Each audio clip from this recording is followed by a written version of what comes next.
Welcome back to the Fundamentals of Nutrition series. So I'm going to be discussing fats again, going to be discussing fats before delving into the other areas. Now, just to know, obviously, what I've covered so far on carbs, proteins, and today fats, obviously, this is such a complex topic and there is so much more involved with it than what I will be discussing. So, this is just a brief overview and understanding, and remembering that you don't need to, understand all the science and like all the complex information in order to have a good understanding of overall health. And remembering as well that, this is another facet of fitness, as well as, ensuring you're eating adequate calories and doing everything you can to get to the place you want to be. So, yeah, just a little caveat. So, fats then, so they are very energy dense. They're around 9 calories per gram. They're not exactly, not going to delve into this too much, but there is a range of about 7 to 11 calories per gram of fats, because again, it just differs with the way that your body metabolizes fats, and equally the density of the energy within fats, but ignore that. It makes them a good immediate fuel source, obviously, because there's so much energy within them, and the body can make the majority of fats itself. However, like proteins, it can't make essential fatty acids. A bit like proteins, it can't make So like to protein, the body can't make essential amino acids, and with fats, the body can't make the essential fatty acids, which is why they're called essential, because you need to get them from the diet, as the body can't make them. So what is the role of fats? So fats are hugely important, and they're massively hated upon and underestimated. All the focus is always on carbs and protein, when actually fats are obviously as important, but they are the importance of them is massively underestimated when compared to carbs and protein. So basically, fats, for all of them then, so our cell membranes are basically made of fats.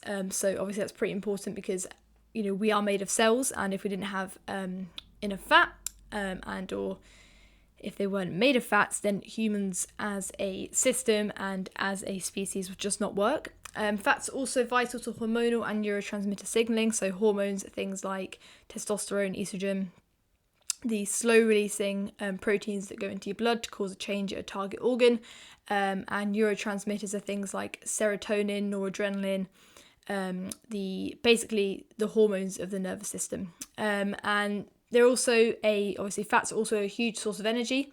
They're not the body's immediate or ideal source. So obviously, if the body needs energy, we'll initially go to carbs. And if your glycogen storage and your carb storage if your glycogen storage is being depleted and you don't have any immediate carbs in the bloodstream, then it will go to fats to use them for energy. And we also have basically an infinite capability to store fat. Hence why we can get to about 400 pounds before our body stops storing fat and becomes insulin resistant. Fats are also important for immune functioning, because basically toxins are stored in the fat if the liver can't directly deal with them. So, if you've got an infection and the liver is busy, it's occupied, then these toxins will be stored in our adipose tissue, in our fat in our body, until the body can coordinate an appropriate response. So, yeah, that's quite complex, but as you can see, they are very important. So quantity then, so you want about 0.6 to 1 gram of fat per kilogram of body weight. So for example, if you're a 70 kilo individual, then that's about 56 grams. And again, remember, this is minimum, and you can also have more than this. That is also fine. Remembering calories are most important, and there's also a difference. Obviously, chasing a body composition goal, focus on calories, but also just remember there are recommendations that exist, but don't paralyze yourself with all this information. This is just to give you an understanding of things, and it will be difficult to focus on everything at once. So just to note that. And obviously that's much lower than proteins and carbs due to the energy density. Obviously, protein we're going to be eating probably in the hundreds, and carbs again probably in the 200 to 300 grams a day. But the reason is because we need less, but also because they're hugely energy dense, and therefore, for example, 56 grams of fat is about 504 calories, and 56 grams of protein or carbs is 224 calories. So basically over half. So then essential fatty acids, so omega-6 essential fatty acids are very easy to get from the diet, and basically it's very unlikely that you'll be deficient in omega-6, because it comes from things such as poultry, eggs, nuts, seeds, basically in everything you eat. So However, the omega-3s are what the majority of us in the Western world are deficient in, and basically they come from things like fatty fish, fish oils, walnuts, etc. And it's recommended that we need to get about 2 to 3 grams, I suppose say grams, sorry, about 2 to 3 grams of omega-3 per day. And it's quite mad, really. I mean, when making this, I've also had a bit of a realization, but like how massively kind of just underestimated this is and overlooked. The body cannot make omega-3 fatty acids. They need to be derived from the diet, yet the majority of us are massively deficient in it. And I'll go over that again in a second, but it is pretty scary, really.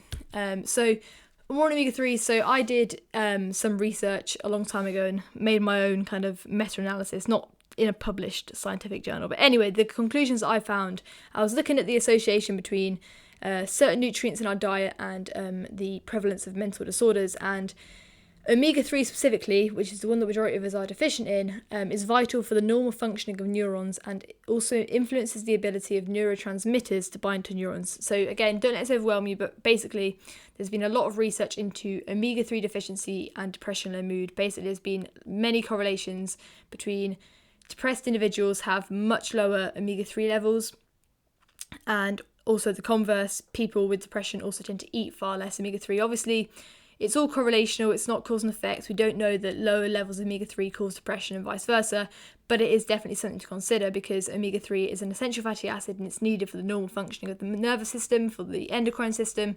So, the fact that it's not really, people don't really consider it, including myself, is pretty damn scary. For example, low levels of serotonin, which is a neurotransmitter, are thought to be the cause of depression. And omega-3 deficiency means reduced functioning and production of these neurotransmitters. So, if you're deficient in omega-3, perhaps you have lower serotonin because you don't have enough omega-3 to make them, and therefore lower serotonin, depression, etc. So, also, forgetting the small topic of mental health, correct omega-3 intake is also, adequate, not correct, is also positively correlated with better performance and body composition. So basically, eating the right amount of, an adequate amount of omega-3 is basically correlated with better performance and better body composition and better overall health. Essentially, eating the right amount of omega-3 gives you and helps you be healthy and have better performance, better feeling, better functioning, better body composition. It's also important to remember, I said that earlier on you need about 2 to 3 grams per day of omega-3. Remembering that you can store fat, we do store fat, so it's probably better to look at this more holistically over the course of a week of, aiming for 14, 21 grams of omega-3 per week. So let's say you don't get 2 to 3 grams per day, but one day you get 6 grams kind of thing. But again, I'm presuming you are, unless you eat lots of oily fish, you're probably deficient in it, as am I. So other recommendations then with other types of fats, you've got saturated fat, which wants to be about less than 10 to 15% of your calorie intake. This comes from, fatty bits of meat, coconut oil. Then you've got your monounsaturated fat, which is where your majority of fat intake comes from, such as nuts, oils, avocados, that kind of thing. And then you've got polyunsaturated fat, which again is what I just discussed, the omega-3s, again, 2 to 3 grams oily fish. And then you've got trans fats, which you kind of want to limit to as close to nothing as possible if your main focus is overall health. It basically comes from all the good foods, baked goods, cookies, that kind of thing, fried foods.